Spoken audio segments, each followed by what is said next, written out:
आज हम लोग जिस कविता के बारे में बात करने वाले हैं, जिसको पढ़ने वाले हैं, उसका नाम है अच्छा है पर कभी कभी। इसके रचयिता हैं हुल्लड़ मुरादाबादी जी और उनका असली नाम था सुशील कुमार चड्ढा।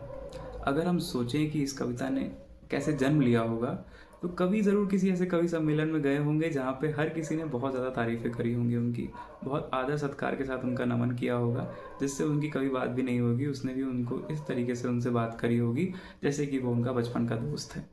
जिसके बाद उनको काफ़ी अच्छा लगा होगा, उनको लगा होगा कि बड़े सज्जन लोगों के बीच आया हूँ, अच्छे लोगों के बीच आया हूँ। फिर जब कविताओं का सिलसिला ख़त्म हुआ, गपशप और चाय का सिलसिला शुरू हुआ, तब कवि को यह एहसास हुआ कि जितनी अच्छी ये लोग कविताएं पढ़ते हैं, उससे भी ज़्यादा अच्छा तो ये लोग व्यंग कसते हैं, टांग खिंचाई करते हैं और जलन के मारे एक दूसरे की बुराई करते हैं। उसने सोचा होगा कि अगर इनको नशा करा दिया जाए तो ये लोग तो हंगामा खड़ा कर देंगे। बस इसी से उन्होंने एक पंक्ति को लिखा होगा, उस पंक्ति से बाकी पंक्तियां आती गईं सजाते सजाते और पूरी कविता बन गई।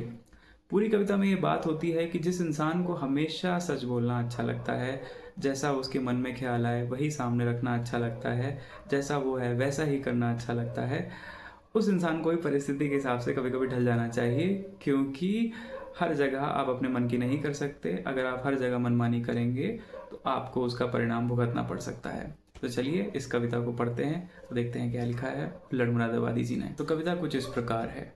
बहरों को फरियाद सुनाना अच्छा है पर कभी कभी, अंधों को दर्पण दिखलाना अच्छा है पर कभी कभी, ऐसा ना हो तेरी कोई उंगली गायब हो जाए, नेताओं से हाथ मिलाना अच्छा है पर कभी कभी, बीवी को बंदूक सिखाकर तुमने रिस्की काम किया, अपनी लुटिया आप डुबाना अच्छा है पर कभी कभी, हाथ देखकर पहलवान का अपना सिर फुड़वा बैठे, पामिस्ट्री में सच बतलाना अच्छा है पर कभी कभी, तुम रूहानी शेर पढ़ोगे पब्लिक सब भग जाएगी, भैंस के आगे बीन बजाना अच्छा है पर कभी कभी, घूसे लाज चले आपस में सइयों जग का सिर फूटा, कवियों को दारू पिलवाना अच्छा है पर कभी कभी, $25 जुर्माने के पीक थूकने में खर्चे, $25 जुर्माने के पीक थूकने में खर्चे, वॉशिंगटन में पान चबाना अच्छा है पर कभी कभी।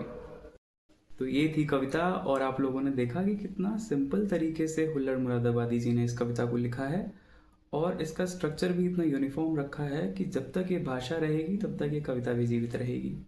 इस कविता को पढ़ने सुनने के बाद आपके मन में जो भी ख्याल आता है वो आप लोग भी कमेंट सेक्शन में लिखिए। और आप लोगों को अगर कुछ डिटेल में लिखना है या आपको कोई दूसरी कविता याद आती है इससे, तो वो आप शेयर कर सकते हैं हमारी ईमेल आईडी पे प्रवाह@gmail.com। ईमेल आईडी हम मेंशन है हमारे बायो में। और आप प्रवाह प्रॉपर को फॉलो कर लीजिए क्योंकि इस तरीके की कविताएं और उस पर चर्चा, उनका बैकग्राउंड इमेजिनेटिव या नॉन इमेजिनेटिव या रियल जो भी है वो आता रहेगा।